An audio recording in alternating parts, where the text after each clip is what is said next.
ఇప్పటికే liquor scam కేసులో జైలుకు వెళ్లి వచ్చి ఢిల్లీ అసెంబ్లీ ఎన్నికల్లో ఓటమి పాలైన అరవింద్ కేజ్రీవాల్కు మరో షాక్ తగిలింది.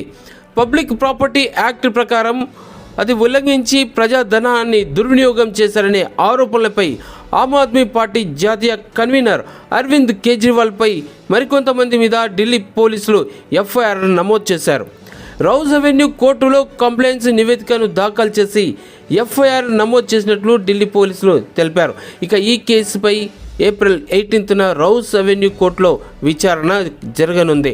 సో కేజ్రీవాల్తో పాటు ఇతరులపై అధికారిక ఫిర్యాదు తర్వాత దర్యాప్తు ప్రారంభించినట్లు రాష్ట్ర పోలీసులు రౌజ్ అవెన్యూ కోర్టుకు ఇచ్చిన రిపోర్ట్లో వాళ్ళు చెప్పారు. ఇక ఢిల్లీ అంతటా పెద్ద హోర్డింగ్లను ఏర్పాటు చేయడానికి ప్రజాప్రతినిధులను దుర్వినియోగం చేశారనే ఆరోపణలపై ఎఫ్ఐఆర్ నమోదు చేయాలని మార్చి 11న ఢిల్లీ కోర్టు పోలీసులను ఆదేశించింది. ఇక code of criminal procedure section 156(3) కింద దరఖాస్తును అనుమతించాల్సిన అవసరం ఉందని ఈ కోర్టు అభిప్రాయపడినట్టుగా తెలుస్తుంది.